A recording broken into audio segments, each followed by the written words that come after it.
हम लोग 81 पर बात शुरू करें, इससे पहले सबसे पहले एक बात जरूर समझ लें। आपकी जो सामान्य धारणा है, वो सामान्य धारणा यह है कि अगर आपने जानबूझकर या साशय कोई आपराधिक कृत्य किया है, ठीक है, तो आपने, बल्कि आपराधिक न कहें, जो आपकी सामान्य धारणा है वो ये है कि यदि आपने साशय या जानबूझकर कोई कृत्य किया है, आपराधिक नहीं, कोई कृत्य किया है, तो आपको उसके परिणामों के लिए दायी होना होगा। 81 एक विशेष दशा का वर्णन करते हैं, और 81 ही छोड़िए, भारतीय दंड संहिता या आपका भारतीय न्याय संहिता में सामान्य तौर पर इससे भिन्न बात वर्णित है। वहां जब तक आप विशेष आशय और विशेष प्रकार का ज्ञान, यानी आपको ज्ञान है कि अमुक कार्य से व्यक्ति की मृत्यु होगी, सिर्फ इतना आपको संबंधित व्यक्ति की मृत्यु कारित करने के लिए भारतीय न्याय संहिता में वर्णित दायित्व के अधीन, ठीक है, नहीं लाएगा, बल्कि आपके अंदर विशेष प्रकार का ज्ञान चाहिए। ठीक है, आपने ज्ञानपूर्वक और बिना किसी उचित प्रतिहेतु के, ठीक है, जब कोई ऐसा काम किया है जो प्रकृति से इतना खतरनाक है कि प्रत्येक दशा में या तो किसी की मृत्यु को कारित करेगा या किसी को मृत्युकारक घाव देगा, तब आपने हत्या की है, ठीक है ना। अगर उचित प्रतिहेतु है, ठीक है, तो बाकी सब चीजें नहीं, फिर भी व्यक्ति की मृत्यु आपको हत्या के लिए दायित्व के अधीन नहीं करेगी, ठीक है। क्यों? उचित प्रतिहेतु की मौजूदगी है। नो डाउट आपने जानबूझकर काम किया है, इसके बाद भी उचित प्रतिहेतु की मौजूदगी काम को निर्दोष ये बना देगी, ठीक है। काम आपकी नजर में, ठीक है, भयंकर रहा, लेकिन अगर ऑब्जेक्टिव टेस्ट के मुताबिक देखें, यानी जो दुनिया के लोग हैं उनके नजरिए से देखें, तो काम उतना खतरनाक नहीं है, ठीक है। हो सकता है आप एक काम को बहुत खतरनाक समझते हैं, एक काम को आप बहुत हल्का समझते हैं, लेकिन यह आपकी अपनी सोच है, ठीक है। एक सामान्य व्यक्ति की सोच उस काम के प्रति क्या है, कानून में हमेशा यह देखा जाएगा, ठीक है। तो काम इतना भयंकर ऑब्जेक्टिव टेस्ट के मुताबिक होना चाहिए, यानी सामान्य व्यक्तियों की जो सोचने का तरीका है उसके मुताबिक वो काम उतना भयंकर होना चाहिए।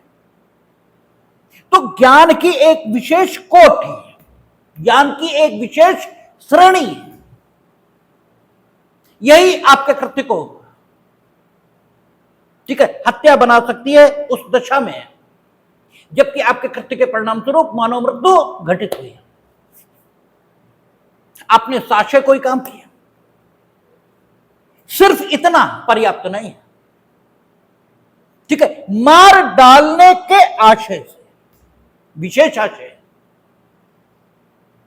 मार डालने का आशय नहीं है, अपने को बचाने का आशय, ठीक है, किसी अन्य को बचाने का आशय, आशय बदल गया। आप जो कुछ कर रहे हैं साशय कर रहे हैं,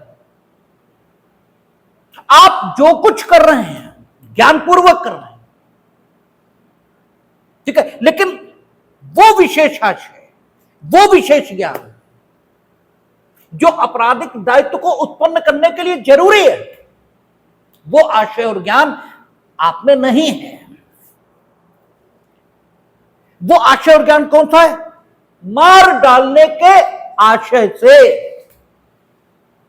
मीनिंग देयर बाय आपके अंदर दूसरा आशय होना ही नहीं चाहिए। ठीक है, हमने आपसे एक बार और चर्चा की थी कि भारतेंदु हरिश्चंद्र ने लिखा है कि वैदिकी हिंसा हिंसा न भवति। ठीक है, ये उन्होंने व्यंग में लिखा है, लेकिन हमारा कहना वाकई ठीक है।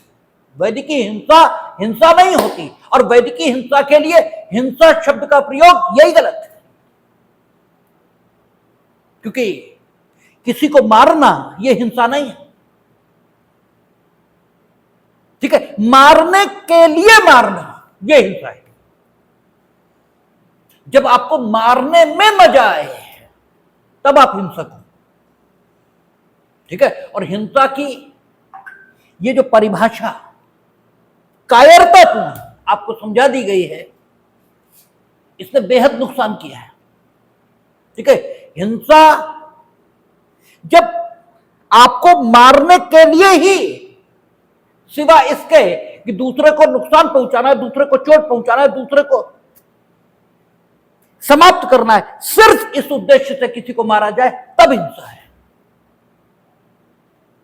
ठीक है, अन्यथा युद्धों के उपरांत योद्धाओं को परमवीर चक्रों से विभूषित करने की कोई परंपरा ये देश में नहीं होती है, और ये सिर्फ हमारे यहां नहीं है, ये सब जगह है। और जिन्हें हमने ईश्वर और पैगंबर माना, हमारे यहां कृष्ण ने खड़े होकर अगर महाभारत का युद्ध करवाया है, तो इनके यहां भी बदर का युद्ध और जाने कौन कौन से, ठीक है, युद्ध स्वयं प्रोफेट ने लड़े हैं और करवाए हैं। दुनिया में है युद्धों का पूरा इतिहास, और वो सिर्फ दुष्टों ने लड़े हो ऐसा नहीं है। जिन्हें हमने महामना की संज्ञा दी है, उन्होंने लड़े हैं। ठीक है, अगर सिखों में देखेंगे तो गुरु गोविंद सिंह। ठीक है, तो एक नहीं है, अनेक। इसका मतलब यह हुआ, ठीक है, कि युद्ध इसे करना, इसे हिंसा कभी नहीं माना गया और न माना जा सकता है। हिंसा बिल्कुल अलग बात है। जब आपको दूसरे को चोट पहुंचाने में रस आए, ठीक है, आप सिर्फ दूसरे को चोट पहुंचाने के लिए किसी को मार रहे हो, देन हिंसा है। अदरवाइज तो मूल्यों की रक्षा है वो।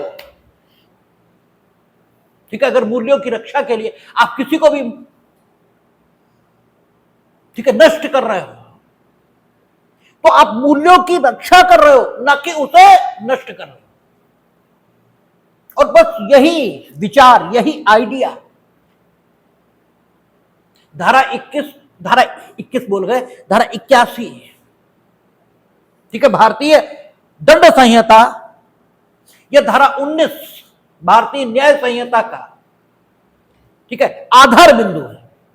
यहीं से धारा शुरू होती है, आशय नहीं, ज्ञान नहीं। यह दायित्व के आधार नहीं है भारतीय न्याय संहिता में। और सबसे दिक्कतजनक बात यह है कि आप इस ढंग से आईपीसी को पढ़ते आए और इसी ढंग से न्याय संहिता पढ़ते हैं कि मार डालने के आशय से, और कि पढ़ते जरूर हैं, लेकिन मार डालने के आशय से इन शब्दों को इस प्रकार पढ़ लेते हैं कि उनसे यह इंप्रेशन आपके मन में पैदा होता है कि अगर आशय पूर्वक किसी को मारा जाए, दोनों बातें अलग हो गई हैं। आशय पूर्वक मारना और मार डालने के आशय से मारना बात अलग हो गई, दोनों बातें बिल्कुल अलग है। ठीक है, साशय मारना दूसरी बात, साशय उसे भी मारा जा सकता है और मारा जाता है जो मार डालने योग्य है। मारते तो साशय ही हैं, ठीक है, और मार डालने के आशय से मारना दूसरी बात है। ठीक है, साशय हमने मारा साशय, ये सही है, लेकिन उसके पीछे जो उद्देश्य है वो मार डालने के सिवाय कुछ और भी हो सकता है। न्यायालय के आदेश के अनुसरण में हमारी कोई इच्छा ही नहीं है। न्यायालय के आदेश इसका अनुसरण करना है, यानी विधि की प्रक्रिया उसे आगे बढ़ाना है, इसलिए मार डाला। ठीक है, तो साशय जरूर मारा है, लेकिन इसके बाद भी मार डालने के आशय से मारना ये डिफरेंट बात है। और मार डालने के आशय से मार डालना, इन शब्दों में सिर्फ इतना ही है कि संबंधित व्यक्ति को मार डालने के अलावा अन्य कोई लक्ष्य, अन्य कोई बात आपने उस घोर कृत्य के माध्यम से प्राप्त करने का प्रयत्न किया ही नहीं है। बिल्कुल अलग अलग बातें हैं, जरा जरा से डिफरेंसेस होते हैं और वो बड़े डिफरेंस पैदा कर देते हैं। ठीक है, हमने कई बार आपसे चर्चा की कि आपकी यह आदत कि हमें भूख लगी है, ये इतना बड़ा डिफरेंस पैदा करती है कि आप ये भूल ही जाते हैं कि आप इस शरीर से अलग हैं। ठीक है, इस शरीर में आप हैं, आप और शरीर एक बात नहीं है। ठीक है, कहना तो आपको यह चाहिए कि हमें दिखाई दे रहा है कि मेरे शरीर को भूख लगी है, लेकिन आप ऐसा नहीं कहते, और इस न कहने के कारण आप में और शरीर में ऐसा ऐक्य निर्मित होता है कि आप जो कभी नहीं मरते, और किसी धर्म में आपके मरने की कल्पना नहीं है, किसी धर्म में नहीं है, लेकिन फिर भी हम सभी मृत्यु से ऐसे डरते हैं जिसका कोई हिसाब नहीं, जबकि सारे धर्म ये कहते हैं कि कोई नहीं मरेगा, सिर्फ शरीर ही मरेगा। लेकिन छोटी सी बात कि हम लोगों ने एक समझ लिया, इससे सारी गड़बड़ है। ठीक वही बात यहां है, मार डालने के आशय से मारना अलग बात है और साशय मारना अलग बात। पढ़ते हम लोग जरूर हैं कि जब कोई किसी की मृत्यु कारित करने के आशय से, पढ़ते जरूर हैं, लेकिन ऐसा आत्मसम्मोहन है, ऐसे ऑटोमेशन मोड में है हम लोग कि इसे पढ़ते तो जाते हैं, लेकिन जो दिमाग पर इंप्रेशन आता है वो सिर्फ इतना कि अगर हम साशय किसी की मृत्यु कारित करेंगे तो हम मानववध या हत्या की कोटि में ना आने वाले आपराधिक मानववध या हत्या के लिए दंडित हो जाएंगे, जबकि ये बात ही नहीं है। और ये बात नहीं है, बस इसी बात को धारा 19 भारतीय न्याय संहिता या धारा 81 भारतीय दंड संहिता में लिखा गया। यहां आप देखें ओपनिंग वर्ड्स, आप देखें क्या कहता है, कोई बात केवल इस कारण से अपराध नहीं है, कोई बात केवल इस कारण से अपराध नहीं है कि वह जानते हुए की गई है। ठीक है, उसने बिल्कुल वही बात कह दी जो अभी हम कह रहे थे कि कोई बात केवल इस कारण अपराध नहीं है कि वो जानते हुए की गई है। जानते हुए तो बहुत कम करते हैं, बेचारे अपराध थोड़े हैं। केवल इस कारण अपराध नहीं, meaning thereby there should be some more, कुछ और भी होना चाहिए कि वो कृत्य जिसे जानते हुए किया गया है वो अपराध बन जाए। इसके लिए सिर्फ इतना पर्याप्त नहीं है कि वो जानते हुए किया गया, इसके लिए कुछ और भी चाहिए। और इसीलिए आईपीसी में हम लोग पढ़ते हैं विशेष आशय, विशेष ज्ञान, और इसीलिए दुराशय शब्द का प्रयोग नहीं किया गया है। दुराशय को उसकी विभिन्न, ठीक है, जो स्थितियां हो सकती हैं उनमें अभिव्यक्त किया गया, मार डालने के आशय से, ठीक है, इस ज्ञान के साथ। ये सब दुराशय की ही विभिन्न प्रकार की श्रेणियां हैं, विभिन्न प्रकार की कैटेगरीज। ठीक है, तो कहता कोई कृत्य है केवल इस कारण अपराध नहीं है। मीनिंग देयर बाय नॉलेज के साथ समथिंग मोर, कुछ और भी होना चाहिए उस कृत्य को आपराधिक बनाने के लिए। इसीलिए कहा जाता है कि जो कृत्य, ठीक है, आईपीसी में हम लोग देखा है कि वहां कहते हैं कि जबकि कोई कृत्य विशेष आशय और विशेष ज्ञान से किए जाने के कारण ही अपराध है, ठीक है, तब हर वो व्यक्ति जो उस काम को उस आशय और उस ज्ञान के साथ करता है, वो व्यक्ति उस अपराध को करता है। इसका मतलब यह हुआ कि अगर कोई व्यक्ति उस आशय और उस ज्ञान के बिना उस काम को करता है तो वो व्यक्ति उस अपराध को नहीं करता है। ये भी निकल आया भाई जब उसने कहा कि कोई व्यक्ति जो किसी ऐसे काम को करता है जो विशेष आशय और विशेष ज्ञान से किए जाने के कारण ही अपराध है,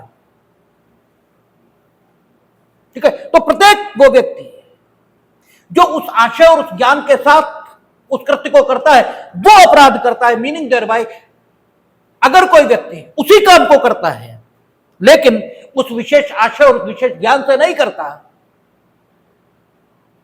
तो वो उस काम को करते हुए भी अपराध नहीं करता, ठीक है ना, उस विशेष आशय और उस विशेष ज्ञान से नहीं करता। अध्यात्म की दुनिया में हम कहा करते हैं ना, एक बात समझ लीजिए सब समझ में आता है। जो अध्यात्मिक दुनिया में उसमें भी यही कहते हैं, आप अगर ये मानकर करते हैं कि हम करते हैं तो आप कृत्य के परिणाम के लिए दायी होंगे, और अगर आप ये मानकर करते हैं कि हम तो उपकरण हैं, ठीक है, हमसे जो करवाया जाता है वो हम करते हैं, तो सब कुछ करते हुए भी आप किसी परिणाम के लिए दायी नहीं है। भाई यही तो संपूर्ण गीता में अर्जुन ने को समझाया है भगवान ने कि तुम क्यों सोचते हो कौन जिंदा रहेगा कौन मरेगा। तुम्हारा काम है क्षत्रिय होने के नाते मानव मूल्यों के लिए लड़ना, वो लड़ो बस। कौन जिंदा रहेगा कौन मरेगा ये उसका भाग्य। तुम मरोगे, सामने वाले मरेंगे, पता नहीं, तुम्हारा काम जो है वो करो। देखो सारी चिंताएं छोड़ दो, वो चिंताएं हमें दे दो, ठीक है। तो अगर आप वही बात समझ लेते हैं कि आप अगर करते हैं ये मानकर करेंगे तो परिणाम होगा वही वहां का। जब आप उस विशेष आशय और उस विशेष ज्ञान से करेंगे तो आप अपराध करते हैं, और उस विशेष आशय और उस विशेष ज्ञान से नहीं करते, भले ही वही करते हैं जो दूसरे करते हैं, तो भी आप अपराध नहीं करते, ठीक है ना। तो यहां भी वही बात उसने लिखी कि कोई काम केवल इस कारण अपराध नहीं है, ठीक है, कि वह यह जानते हुए किया गया है कि उससे अपहानिकारित होना संभव है, ठीक है। कोई काम यूं तो किसी को अपहानिकारित करना यह अपराध ही है, लेकिन धारा 81 उसी या धारा 19 उसी बेसिक अवधारणा पर आधारित है कि जब तक विशेष आशय और विशेष ज्ञान न हो अपराध नहीं हो सकते। जब मार डालने का आशय तभी हत्या होगी, ठीक है। जब बिना किसी उचित प्रतिहेतु के आप ज्ञानपूर्वक ऐसा खतरनाक काम कर रहे हैं कि उससे मृत्यु संभाव्य है, तभी हत्या होगी। ऐसे यहां है। सामान्य नियम यह है कि अगर आप किसी को अपहानिकारित करने वाला कृत्य कर रहे हो तो उस कृत्य को अपराध माना जाएगा, लेकिन अगर धारा 19 में वर्णित दशा है तो केवल इस कारण से कि आप ये जानते हो कि whatever you are going to do, ठीक है, उससे किसी को अपहानिकारित होना संभव है। केवल इतनी सी बात से वो काम आपराधिक नहीं हो जाता, ठीक है। होगा, किसी को अपहानि होती है तो हो जाए, केवल इतनी सी बात। इसका मतलब अपहानि हो, ठीक है, सिर्फ इतना ना हो, कुछ और भी हो, और वो कुछ और क्या हो कि कोई जस्टिफिकेशन आपके पास नहीं है अपहानि कारित करने वाला कृत्य अपराध बनेगा। और अगर आप अपहानि कारित करने वाला कृत्य कर भी रहे हो लेकिन आपके पास कोई जस्टिफिकेशन है, ठीक है, तो वो अपराध नहीं है। और जितने जस्टिफिकेशन हो सकते हैं अपहानि कारित करने के कृत्य के लिए, उनमें से एक धारा 19 में वर्णित किया गया है। और इसीलिए धारा 19 क्योंकि उन सारे जस्टिफिकेशंस में से एक जस्टिफिकेशन को अपने में समाहित करती है, इसीलिए धारा 19 में वर्णित जस्टिफिकेशन अगर आपके अपहानि कारित करने वाले कृत्य के पीछे होगा तो आपका अपहानि कारित करने वाला कृत्य भी अपराध नहीं माना जाएगा। इसी को इनेक्टेड फॉर्म में विधायिका ने धारा 19 बीएनएस या धारा 81 आईपीसी में घोषित किया है। ठीक है, आप देखें, कहता है कोई बात केवल इस कारण अपराध नहीं है कि वह यह जानते हुए की गई कि उससे अपहानि कारित होना संभाव्य है, यदि, अब देखिए जस्टिफिकेशन यहीं से आने लगा, यदि वह अपहानि कारित करने के किसी आपराधिक आशय के बिना, अपहानि कारित करने का कोई आशय नहीं है, यानी अपहानि कारित करने के किसी आशय के आपराधिक, क्योंकि ये आशय आपराधिक आशय के सिवा कुछ हो ही नहीं सकता जो अपहानि कारित करने के अलावा अन्य कोई बात अपने में शामिल ही नहीं करता। यानी आप सिर्फ किसी को अपहानि कारित करने के लिए उसे अपहानि कारित कर, टीचर, माता पिता, ये अपहानि कारित करने वाले कृत्य करते हैं, लेकिन अपहानि कारित करना उनका लक्ष्य नहीं है, इसीलिए उनका कृत्य अपराध नहीं, इसीलिए उनका कृत्य दोषपूर्ण भी नहीं है। यह बात अभी धारा 84 जो पागलपन के संबंध में चर्चा करती थी आईपीसी में, उसकी जब चर्चा करेंगे तो यह बात बड़ी महत्व की होने लगेगी। ठीक है, दोषपूर्ण होना, विधि के प्रतिकूल होना, दोनों बातें अलग अलग। ये दोषपूर्ण है, ये हर कोई जानता है कि किसी के बढ़िया पुते हुए मकान पर आप कोयले से 4 लकीरें खींच दो, ये दोषपूर्ण है, ये हर कोई जानता है, लेकिन विधि के प्रतिकूल नहीं है। ठीक है, विधि के प्रतिकूल केवल तब होगा जबकि वो रिष्ट की परिभाषा में आ जाए, मिसचीफ की। और मिसचीफ की परिभाषा क्या है? कोई ऐसा काम जिससे वस्तु के मूल्य पर क्षतिकारक प्रभाव पड़े या उसकी उपयोगिता ये कम हो जाए। ठीक है, अगर बढ़िया पेंट हुआ है और उस पर आपने 4 कोयले से लकीरें खींच दी तो मकान की कीमत में कोई गिरावट नहीं आई है, ठीक है, ना ही उसकी उपयोगिता कम हुई है, इसे रिष्टि नहीं हुई है, लेकिन कृत्य दोषपूर्ण है, यह हर कोई जानता है। ठीक है, तो दोषपूर्ण होना अलग बात है, विधि के प्रतिकूल होना अलग बात है। ठीक है, और दोषपूर्ण कृत्य के लिए अकृत्य, इसके अंतर्गत अनुतोष मिलता है, लेकिन प्रत्येक दोषपूर्ण कृत्य के लिए अकृत्य में अनुतोष नहीं मिलता है।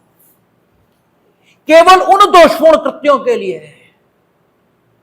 अकृत्य में अनुतोष मिलता है जिन्हें दोषपूर्ण कृत्य, या यूं कहें जिन्हें ऐसे दोषपूर्ण कृत्यों के रूप में विधि ने मान्यता दे दी है कि उनके विरुद्ध या उनके किए जाने की दशा में अकृत्य से पीड़ित व्यक्ति को प्रतिकर मिलना चाहिए, ऐसा विधि मानती है। इसीलिए सामण्य ने क्या कहा, यह अकृत्यों की विधि है, यह अकृत्यों की विधि है, और निश्चित अकृत्य वहां बताए गए हैं।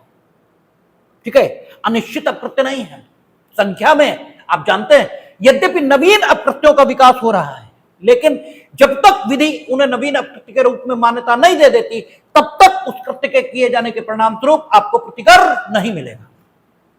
तो दोषपूर्ण कार्य, इसके विरुद्ध प्रतिकर, यदि उस दोषपूर्ण कृत्य को अकृत्य के तौर पर मान्यता मिल जाए तो। और विधि के प्रतिकूल जो इलीगल है, ठीक है, उसके अंतर्गत आपको दांडिक अनुतोष ये भी मिल सकते हैं, और विधि के प्रतिकूल संविदा विधि आदि के प्रतिकूल भी होने के कारण से अन्य प्रकार के अनुतोष भी आपको मिल सकते हैं। ठीक है, तो बातें अलग अलग प्रकार की होती, ठीक है, तो दोषपूर्ण या विधि के प्रतिकूल दोनों अलग अलग बात है। ऐसे यहां कह रहा है कि यदि वह अपहानि कारित करने के किसी आपराधिक आशय के बिना, ठीक है, अपहानि कारित करने का आशय नहीं है, ठीक है, केवल अपहानि कारित करने के किसी आशय के बिना और व्यक्ति या संपत्ति को अन्य अपहानि का निवारण या परिवर्जन करने के प्रयोजन से सद्भाव पूर्वक की गई, यानी अपहानि कारित करने का आशय कोई नहीं है, यद्यपि आप जानते हैं कि उससे अपहानि होगी। इसीलिए पूर्ववर्ती भाग में, धारा के पूर्ववर्ती भाग में उसने क्या कहा, कोई कार्य केवल इस कारण से अपराध नहीं है कि वह यह जानते हुए किया गया है कि उससे अपहानि कारित होना संभाव्य है, यदि उस कार्य को, ठीक, अपहानि कारित करने के प्रयोजन से नहीं, अपितु किसी व्यक्ति को या किसी संपत्ति को अन्य अपहानि से निवारित करने के प्रयोजन से सद्भाव पूर्वक कारित किया गया है, सद्भाव पूर्वक। और ये आप देखेंगे भी, इसी बात को अखबारों में छापा जाता है इस रूप में, आवश्यक बल प्रयोग किया गया। जो बल प्रयोग कर रहे हैं तो पता नहीं है इससे अपहानि कारित होगी, ये तो पता ही है कि इससे अपहानि कारित होगी, लेकिन अपहानि कारित करने का प्रयोजन नहीं है, अपहानि कारित करने का प्रयोजन नहीं है, व्यक्ति या संपत्ति को अन्य अपहानि से बचाने का प्रयोजन है, और सद्भाव पूर्वक यानी सम्यक सतर्कता और सम्यक सावधानी, इसके साथ वो अपहानि कारित की गई। पहले आपसे कहा गया डिस्पर्स हो जाइए, अन्यथा लाठी चलाएंगे, और लाठी चलाई भी तो भी पैरों पर मारी, सिर पे नहीं, ठीक है, और सिर पे जरूरत पड़ी तो सिर पे भी मारी,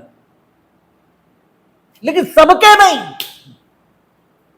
जो भाग रहे थे उन पर नहीं, क्योंकि अपहानि कारित करना प्रयोजन नहीं, ठीक है। तो आपका धारा 19 एक सामान्य जस्टिफिकेशन ये अपने में समाहित कर रही है, क्योंकि आपराधिक जो मनोस्थिति हो सकती है वो सिर्फ ये कि सिर्फ अपहानि कारित करना यही प्रयोजन हो, इसके अलावा कृत्य को करने के पीछे आपका कोई आशय ही ना हो, सिर्फ अपहानि कारित करना, तब जो आपकी मनोस्थिति है वो आपराधिक कही जाएगी कि आपका आशय या आपका ज्ञान संबंधित कृत्य के प्रति यह है कि उससे अपहानि कारित होगी, और आप उसे अपहानि कारित करने के लिए ही कर रहे हो, ठीक है, आपके पास अन्य कोई जस्टिफिकेशन ही नहीं, तब आपका काम अपराध है। और अगर इस आपराधिक मानसिक स्थिति का अभाव, कौन सी, कि हमें अपहानि कारित करनी है, इस मानसिक स्थिति का अभाव, बल्कि इसकी जगह दूसरी मानसिक स्थिति है, वो कौन सी, कि व्यक्ति या संपत्ति को अन्य अपहानि से बचाना है, यह आपकी मानसिक दशा है, ठीक है। तो भले ही अपहानि हो भी जाए, ठीक है, यदि, क्योंकि अगर इस ढंग से आप काम करेंगे तो कोई जरूरी नहीं है कि अपहानि हो, लेकिन अगर हो भी जाए तो फिर आपने कोई अपराध नहीं किया, लेकिन यदि आपने सद्भाव पूर्वक वो अपहानि कारित किए, यानी ऐसा नहीं उतावलेपन उपेक्षा से वही कि साहब मौके का लाभ नहीं उठाएंगे आप कि उनकी ओर से ठीक है व्यक्ति या संपत्ति का थोड़ा नुकसान दिखाई देता था, तो इस स्थिति का आपने अपने लाभ के लिए उपयोग कर लिया, ठीक है, और आपने सामने वाले को अपहानि पहुंचानी शुरू कर दी, उतनी जितनी गैर जरूरी थी। इसलिए सद्भाव पूर्वक ठीक है उधर से हमला हो रहा था, लेकिन सिर्फ डंडा चलाया जाता, काम बन जाता, आप गोली चला रहे थे, ठीक है। तो सद्भाव पूर्वक का मतलब हो गया कि जितनी अपहानि व्यक्ति या संपत्ति को क्षति से निवारणार्थ जरूरी थी, यदि आप सिर्फ उतनी ही अपहानि कारित करते हैं, तो वो अपहानि केवल इस कारण से कि आपने जानबूझकर वो अपहानि कारित की है, अपराध नहीं हो जाती,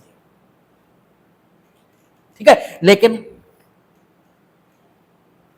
जिस व्यक्ति या संपत्ति को आपने जिस अपहानि से बचाना चाहा था,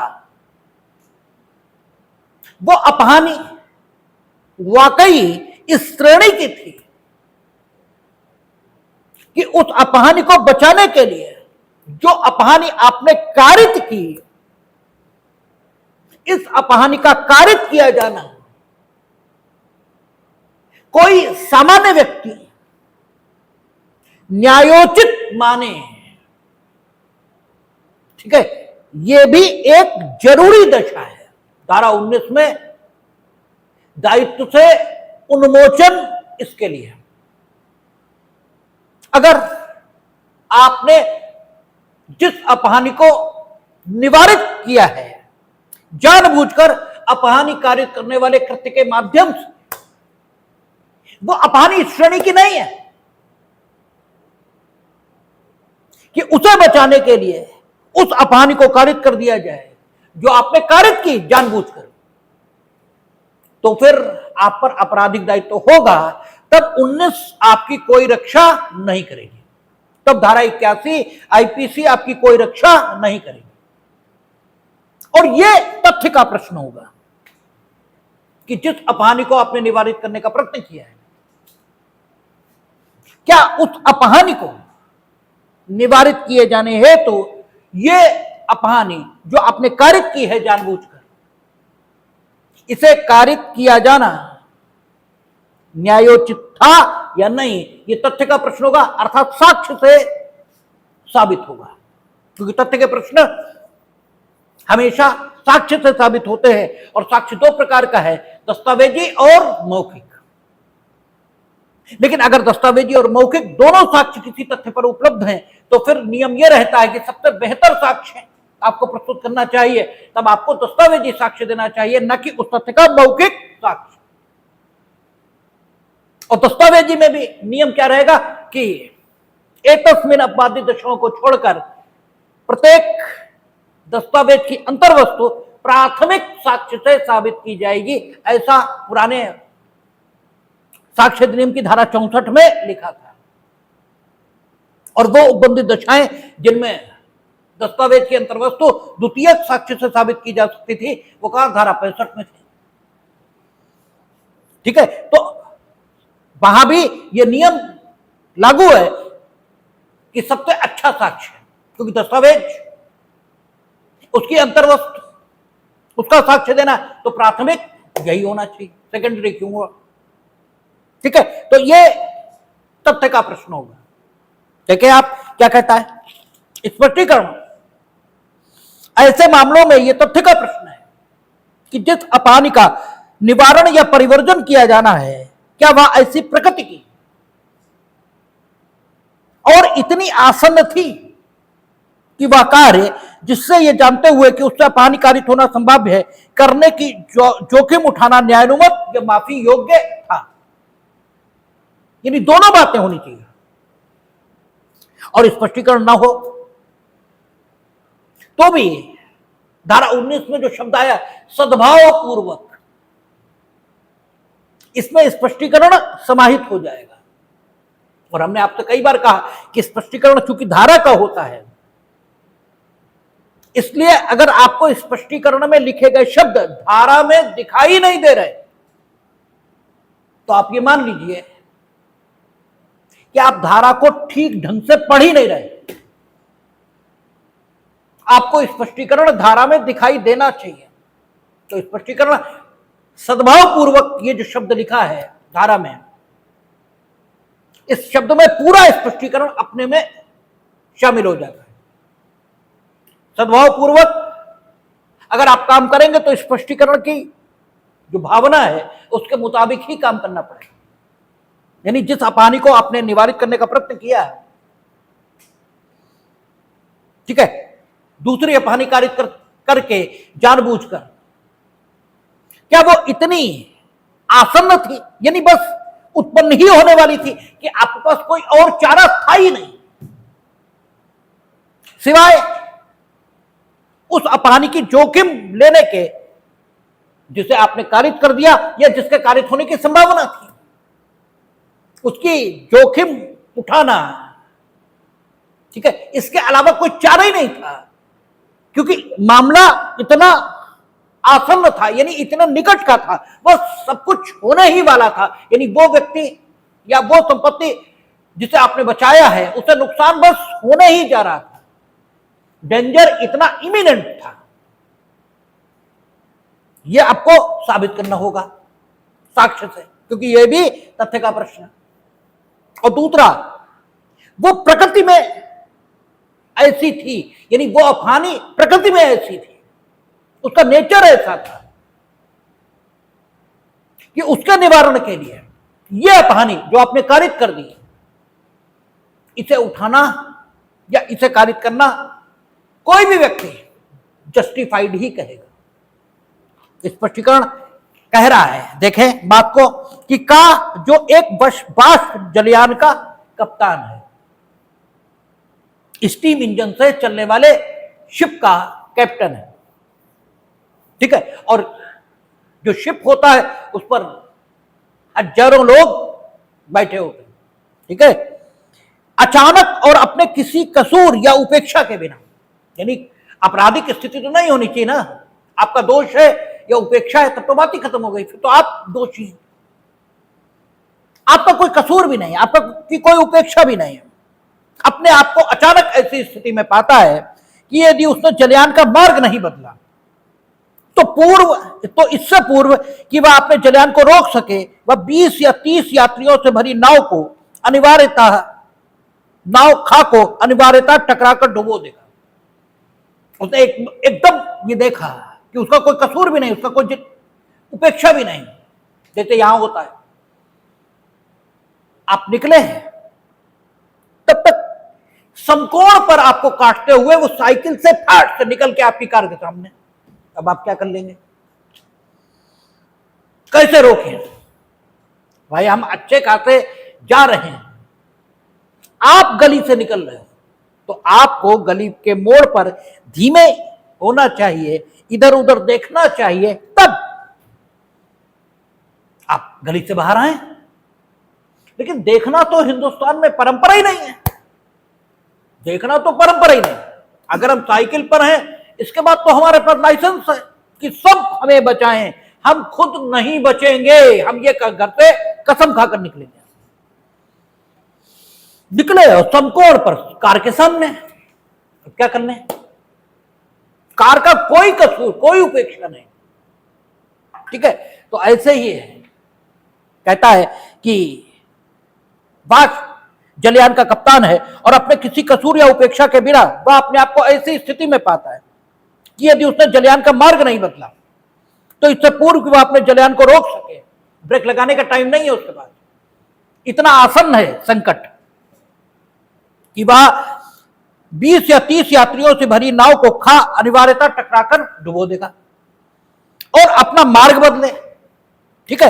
तो उसे केवल 2 यात्रियों वाली नाव गा को डुबोने की जोखिम उठानी पड़ती है, और उसका कोई कसूर नहीं, कोई उपेक्षा नहीं, एक और कुआं, एक और खाई, ये पोजीशन आ गई है। एक और 20 यात्रियों से भरी हुई नाव है, न मार्ग बदले तो 20 यात्री डूब जाएंगे, बदल दे तो दूसरी ओर 2 लोग हैं। ठीक है, अब उसके सामने वो स्थिति आ गई जो अकृत्य विधि में ओरोपेसा, ठीक है, ओरोपेसा का मुकदमा था, उसमें जो स्थिति आती थी वही आ गई। ठीक है, ओरोपेसा में यही था। ठीक है, चौरसिया बस कंपनी, इसे ओरोपेसा के तथ्यों के आधार पर हिंदुस्तान के उच्चतम न्यायालय ने डिसाइड किया था। ठीक है, ओरोपेसा और स्टीम में, ठीक है, स्टीमर में टक्कर हुई थी। ठीक है, ये देखा गया था कि आदमी ऐसी स्थिति में आ गया कि उसके सामने 2 विकल्प आ गए और उसे 2 विकल्पों में से एक चुनना है। ठीक है, और ये गड़बड़ आपके कार्य के परिणाम स्वरूप थी, तो उसने कोई विकल्प चुना। वो उस परिस्थिति में पड़े हुए आदमी से यदि न चुनने की अपेक्षा रखी जाए तो भी आप अपने कार्य के उत्तरदायित्व से नहीं बचेंगे। चौरसिया बस कंपनी में क्या था, बाढ़ का पानी था, बढ़ रहा था लगातार। ठीक है, और बस डूब रही थी, उसमें कुछ यात्री बस में बैठे रहे और कुछ निकले जो बाढ़ में बह गए, जो बैठे रहे उन्हें बचा लिया गया। तर्क ये पकड़ा गया था कि अगर ये भी बैठे रहते, ये अपने कर्मों से बह गए क्योंकि ये बस से बाहर आए, तो कोर्ट ने कहा नहीं, ऐसी दशा में आपने डाल दिया था अपने कार्य के परिणाम स्वरूप जिसमें यात्रियों के सामने 2 विकल्प आ गए थे और दोनों में से किसी को चुनना अनुचित नहीं कहा जा सकता। इसलिए जिन्होंने बाहर निकलने का विकल्प चुना उन्हें भी गलत नहीं कह सकते, आपको कंपनसेशन देना होगा। ठीक है, तो चौरसिया बस कंपनी ओरोपेसा के तथ्यों पर डिसाइड हुआ था। ऐसे यहां है, अब उसके सामने 2 विकल्प आ गए, एक और 20 यात्रियों से भरी हुई नाव है और एक और 2 यात्रियों, और इस स्थिति में पढ़ने के संबंध में उसका अपना कोई कसूर, उपेक्षा या दोष ये भी नहीं। अब 20 और 2 में कोई भी आदमी 2 को चुनेगा। ठीक है, और उसने अपना जानबूझकर ठीक है कि इससे अपहानि हो भी सकती है, अपना मार्ग बदला। अब मार्ग बदलने पर यह भी संभव है कि वो 2 भी बच जाए और ये 20 भी बच जाए। अगर ऐसा हुआ तो मुकदमा ही नहीं आएगा, तो धारा 19 के अनुसार दायित्व मुक्ति की कोई मांग होगी ही नहीं। अगर ऐसा हो जाएगा तो दोनों बच गए, लेकिन अगर 2 मर गए तब फिर धारा 19 के आधार पर व्यक्ति प्रोसिक्यूट होने की दशा में अपनी प्रतिरक्षा मांगेगा भी और धारा 19 के आधार पर कर भी सकेगा। ठीक है भाई, धारा 19 की जरूरत कब पड़ेगी, जब 2 मर जाएंगे और उनकी हत्या के लिए प्रोसिक्यूट होना शुरू हो जाएगा। अन्यथा अगर स्थिति यह आई कि दोनों बच गए तो कोई बात ही नहीं। और अगर यह हुआ कि 2 मर गए तो फिर ये कह सकता है कि जो संकट था 20 व्यक्तियों को, वो इतना आसन्न था और प्रकृति में ऐसा था कि मेरे द्वारा ये जोखिम लेना अन्यायपूर्ण नहीं कहा जा सकता कि हमने 2 व्यक्तियों के मार डालने की जोखिम उठाते हुए भी उसका मार्ग बदल दिया और वाकई में 2 व्यक्ति मर गए। यही लिखा हुआ है, देखें यहां यदि नाव गा को डुबाने के आशय के बिना, ठीक है ना, उन्हें बचाने का आशय होना चाहिए, डुबोने का, इन्हें मार डालने का आशय नहीं, बिना, और नाव खाके यात्रियों के संकट का परिवर्जन करने के प्रयोजन से सद्भावना पूर्वक अपना मार्ग बदल देता है, तो यद्यपि वह नाव गा को ऐसे कार्य द्वारा टकराकर डुबो देता है जिससे ऐसे परिणाम का उत्पन्न होना वह संभाव्य भी जानता था, ठीक है ना, तथापि तथ्यता यह पाया जाता है कि वह संकट जिसे परिवर्जित करने का उसका आशय था ऐसा था जिससे गा डुबोने की जोखिम उठाना माफी योग्य है, तो वह किसी अपराध का दोषी नहीं। यदि साक्ष्य से यह साबित होता है कि उसने सद्भाव पूर्वक काम किया और उसका कोई आशय गा को डुबोना नहीं था बल्कि खा को बचाना था, तो उसने कोई अपराध किया ही नहीं, ठीक है ना। आगे कहता है, का एक बड़े अग्निकांड के समय आग को फैलने से रोकने के लिए, न कि घरों को गिराने के लिए, आग को फैलने से रोकने के लिए ग्रहों को गिरा देता है।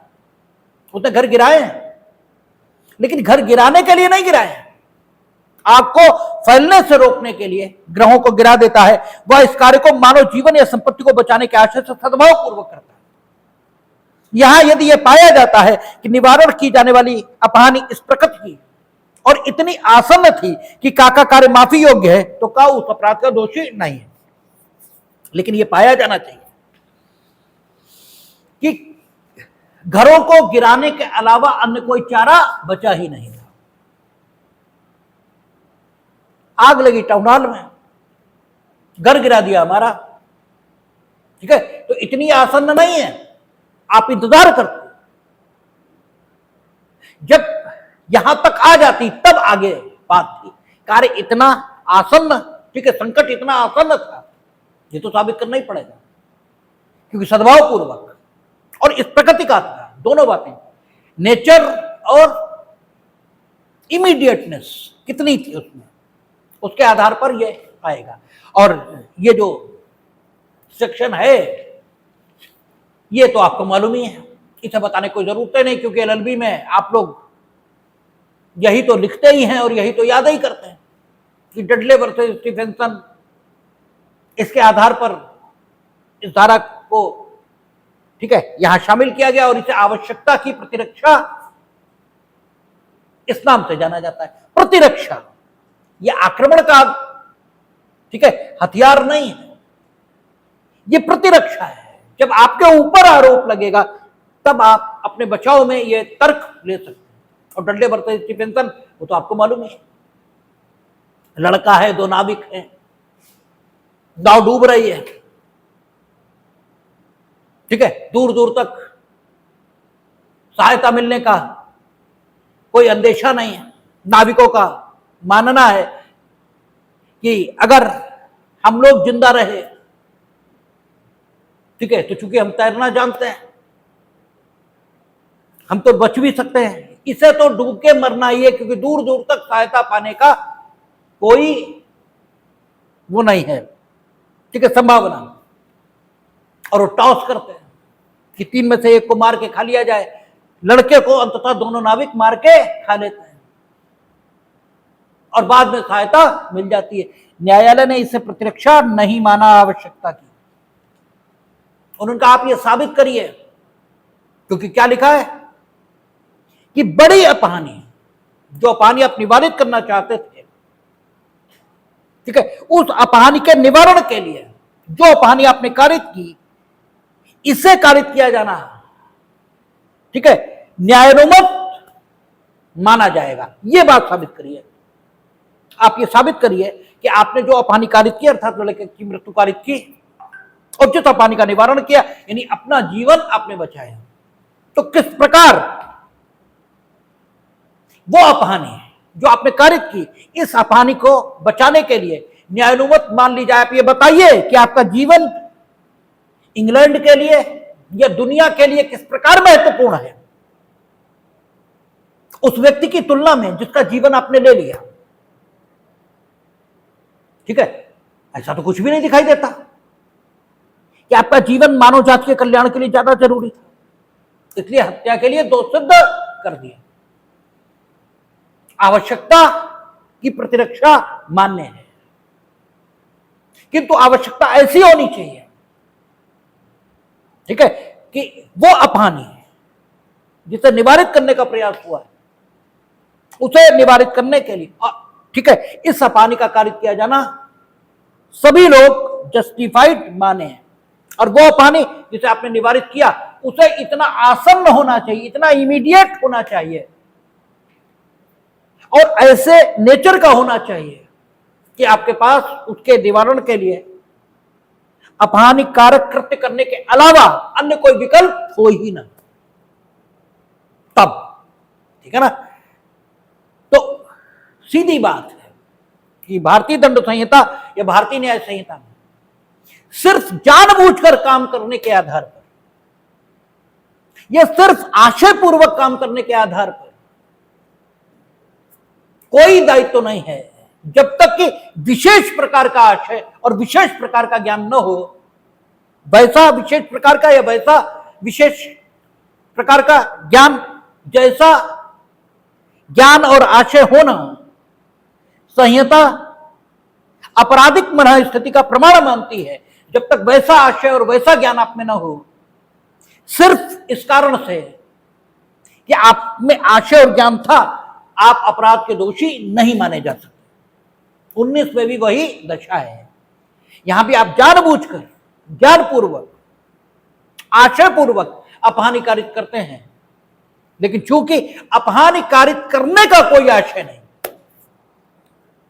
और आपके पार्ट पर कोई उपेक्षा और कोई कसूर, आपका कोई दोष ये भी नहीं, तो फिर किसी प्रकार के आपराधिक दायित्व का होना आपके संबंध में निर्णित नहीं किया जाता। शेष बात कल करेंगे। देखो